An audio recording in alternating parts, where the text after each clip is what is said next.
ang Shake, Rattle, and Roll franchise na nagbabalik sa cinema after ng 9-year hiatus ito since 2014. At extreme nga ba yung comeback nito? Alamin natin sa aking sariling review.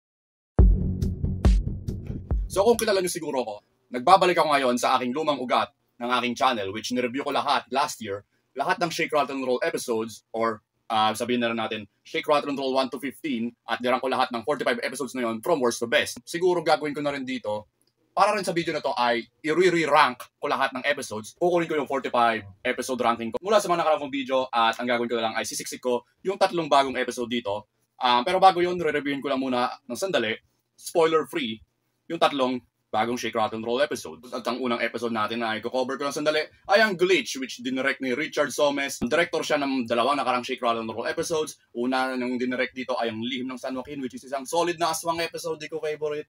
At ang isa pa ay Tamawo, which okay-ish Encanto story, di ko rin favorite.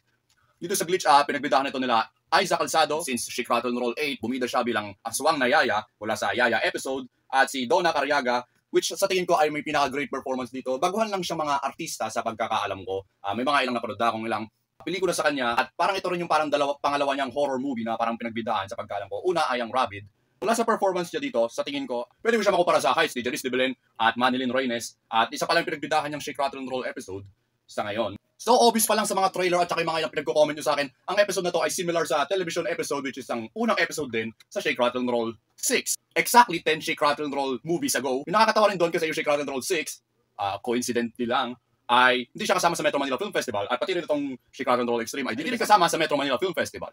Sa mga nakikita nyo pa lang sa tingin nyo, yung reaction ko dito sa episode na to, hango dun sa teaser breakdown na ginawa ko 1 month ago, ay excited ako dito kasi parang bagong standard lang, parang bago lang na, kasi parang bago lang sa Pinoy horror movies na kunin yung parang nauusong trend ng mga kids horror mascot, like In the Vein of Five Nights at Freddy's, About These Basics, Amanda the Adventurer, etc. etc.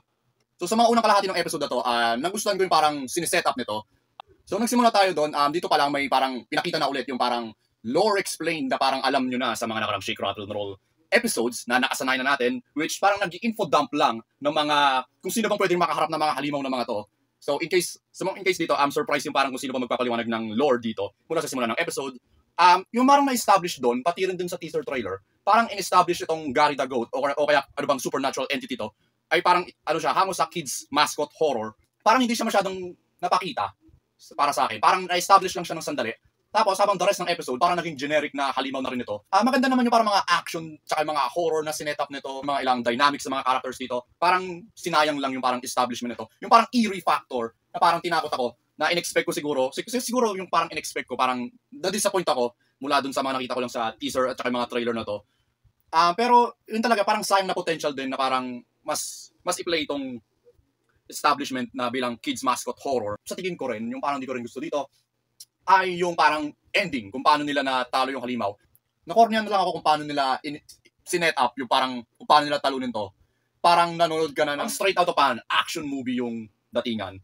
Ayos naman, pero corny. Hindi ko lang sinasabi na pangit gumanap yung mga artista dito. Sa tingin ko, ayos naman sila. Kung paano yung mga parang pin-layout nila dito. Na-miss nyo ba to?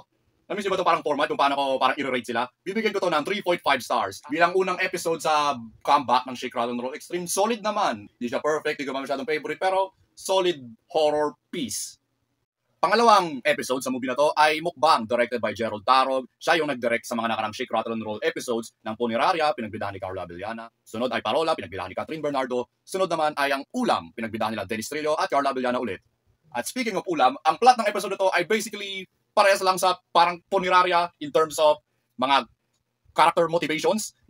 At pati rin yung Ulam. Sabihin ko lang sa Ulam episode, na-disappoint ako doon nung nakita ko yung trailer at saka yung mga posters. Kita nyo yung parang, ewan ko, parang nadidiri lang ako doon sa parang poster na yun eh.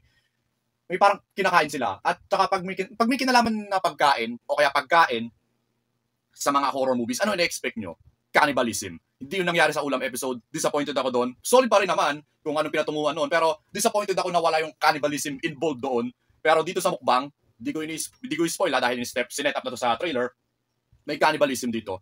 At nabusog yung expectations ko rito. Sabihin ko na rin na similar rin yung plot nito sa LRT at Aswang. Meron tayong mga magandang set ng characters, mga vloggers sila, yun yung lahat ng pinag-common nila at inimbita sila lahat dito sa mansion na to. Mula sa mga characters na to, dahil ginamparan nga rin sila ng mga ilang totoong vlogger sa pagkakala ko, yung mga alam kong artista dito ay mga artista sila sa GMA at ABS-CBN. Una dito si Ella Villanueva ng Voltes 5 Legacy, Paul Salas ng Lolong, at nakaraan din nagpakita sa Shake, Rattle, and Roll bilang batang Paul Salas sa Aquarium. Sa mga ABS-CBN characters naman natin dito ay si RK Bagat Singh, fresh from Batang Quiapo, at si Jane Oineza, sorry kung binutcher ko yung pangalan, at meron din tayong mga ilang vloggers nga rito. Sa pag sinabi ko, di ko sila kilala. Pasensya na, di ako kulturado sa Pinoy content. Kilala ko lang talaga dito si Ninong Rai, pero kahit si Ninong Rai, di ako avid watcher ni Ninong Rai. Sa totoo lang.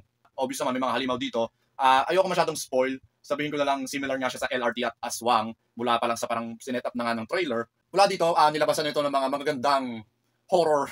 Ito na siguro mga twisted at dark na mga nakita ko sa parang buong Shake, Rattle, and Roll. Matatap na sa nga siguro yung mga ilang favorites ko na may pinag-common nga ron na dark at twisted. Ayun, gumagawa ito ng mga magagandang character conflicts nga.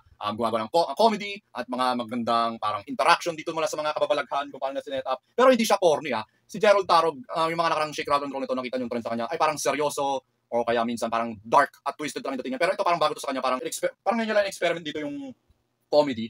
At sa mga napatunguhan nito ay may mga gore na nangyari. May mga gore at masyadong violent at gory siya. Hindi ko naman sila sabi na hindi violent yung mga nakarang Shake, Rattle, and Roll. May mga violence niya, may mga nakikita kang dugo. Pero dito may nakikita talagang straight mga intestines pa nilalabas sa mga katawan ng tao.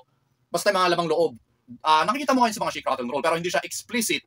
Sa punto, ito yung parang mga punto na kaya ba't naging rated R13 itong movie na to kasi napapansin nyo ba sa mga nakarang Shake, Rattle, and Roll? Rated PG sila para lang mapunta sila sa Metro Manila Film Festival. Pero dito may gore. Sabihin nyo nga, kunyari, LRT, tinanggalan ng puso, kita nyo ba nang matagal yung puso sa punto madidiri ka? Hindi, pero dito talaga may nakita kang mga straight na mga bituka, nilalabas sa mga tao, at nakita kang mga, dito, suggested na mga cannibalism nga, pinakita na talaga yung cannibalism sa totoo lang. At sinabi ko na nga, LRT at Aswang, similar siya dito. Ano ba yung pinag-common nun sa mga... Ano ba yung pinag-common ng dalawang episode na yun? Yung dalawang favorite na yun? Meron silang... May elements sa kanila ng cycle. Masasabi ko ng without spoiler. Pero dahil doon, obvious yun na siguro, mula pa lang sa magandang mix ng character at saka character dynamics, horror, comedy, magandang episode to at bibigyan ko siya ng 5 star. Di ako madalas magbigay ng 5 stars sa mga Shake, Rattle, and Roll. Ito na yung parang ika-apat na 5 star rated Shake, Rattle, and Roll episode para sa akin. Yun, ibig sabihin niya, favorite ko. Kaya nga 5 star. Dahil dito, bagong favorite para sa akin. May mga ilang nitpicks na pwedeng sabihin dito. Dahil nga may mga comedy na nagaganap dito. Sabihin na natin yung mga ilang characters dito ay corny. Pero di ko naman sila masisisi. Kasi yun yung parang ugali nila. Ano na sila dito. Kung content creator ka, paano ka ba artist sa mga bagay? Kasi parang nakasanayan nila. Sa kanilang sariling manufactured na buhay. Parang ganoon na rin talaga sila umarte sa totoong buhay. May nadadaan ka ng mga halimaw kababalagan na bagay. Mag-ano ka pa ba? Magbibiro ka pa ba? Sa tingin mo magjo-joke ka pa ba? Pag may nadaanan kang ganun. Parang yun lang yung sa tingin kong hindi ko naman sasabihin na di ko gusto. Parang isang masyadong nitpick lang na parang napansin ko. Pero bilang isang nitpick lang. Pero ayun, ano sasabi ko, favorite ko Next episode ay Rage. 'Di ba 5 star yung huling episode, yung gitna? Kung napapansin niyo lahat ng mga huling episode sa mga Shake, Rattle, and Roll, magaganda. Save the best for last like LRT, Aswang, Puniraria. Kung paano lang na-conclude tong Shake, Rattle, and Roll ay hindi kasing solid ng mukbang episode. At patuloy na natin. So ang Rage, dinirekto ng first time director sa Shake, Rattle, and Roll, si Joey De Guzman. Notable na movie na dinirect niya ay Day Zero, which is similar lang yung mga halimaw na nandito, which is mga zombies. At hindi ko nagustuhan yung Day Zero sa totoo lang. Sa puntong panahon na to, nagsasawa na ako sa mga zombie movies. Nagsimula to sa mga Hollywood pa lang. Kunya, pagdating sa World War Z, magandang foundation din yung World War Z bilang zombie movie. Hanggang sa ginawa na to ng ginawa ng mga iba.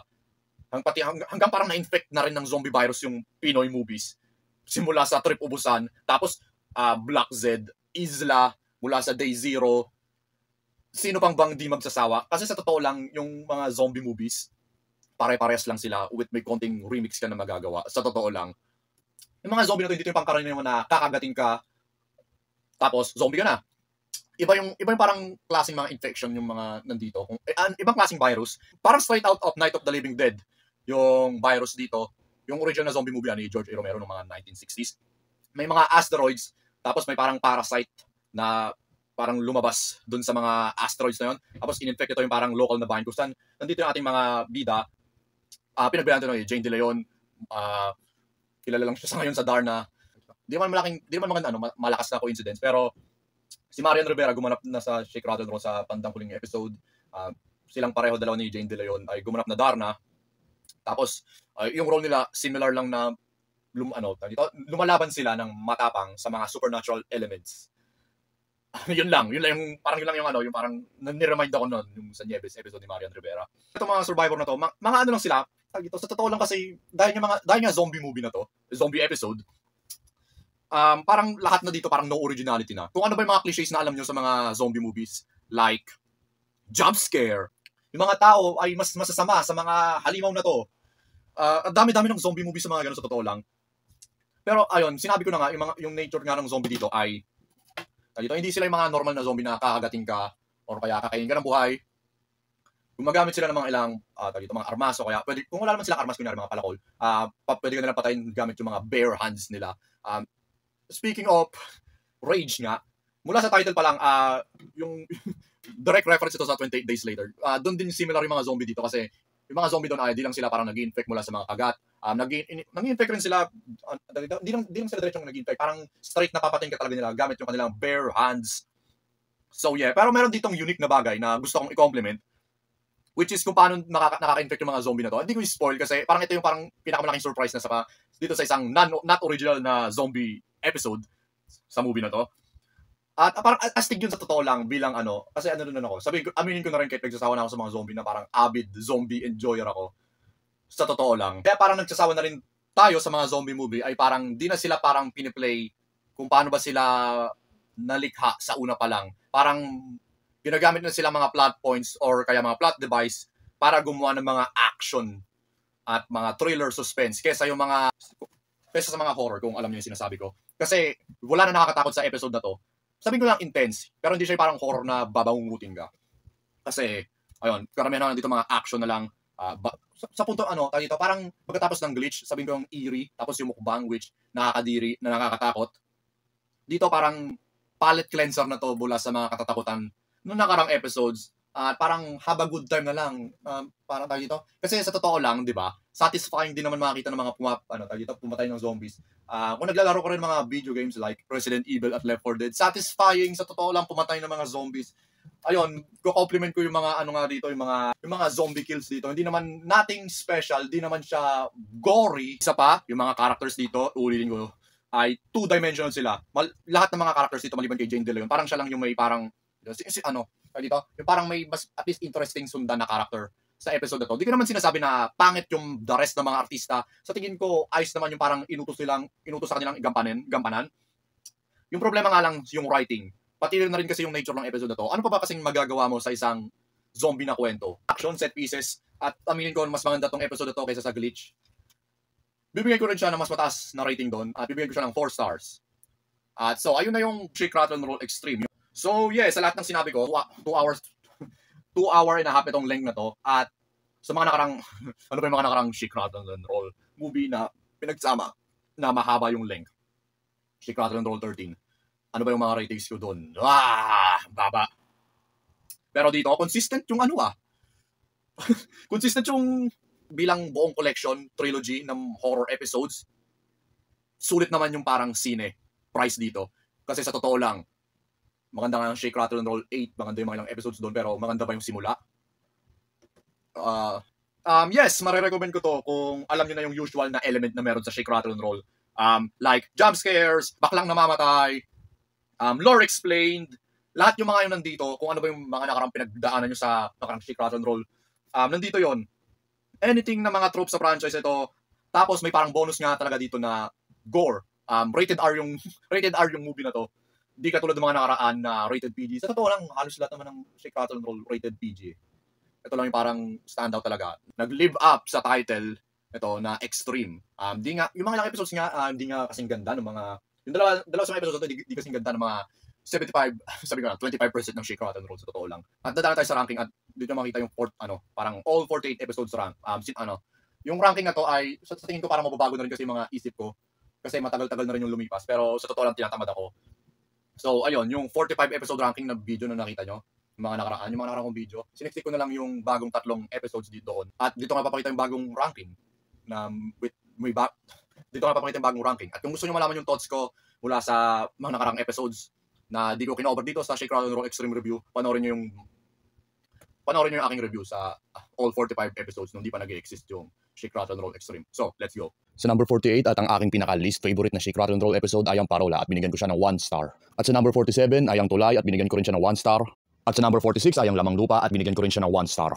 At sa number 45 ay ang Buwan at binigyan ko siya ng 1.5 star. At sa number 44 ay ang Isla at binigyan ko rin siya ng 1.5 star. At sa number 43 ay Jabol at binigyan ko siya ng 2 stars. At sa number 42 ay ang Guro at binigyan ko rin siya ng 2 stars din. At sa number 41 ay ang Rain Rain Go Away at binigyan ko rin siya ng 2 stars. At sa number 40 ay Maligno at binigyan ko rin siya ng 2 stars. At sa number 39 ay Tamawo at binigyan ko siya ng 2.5 stars.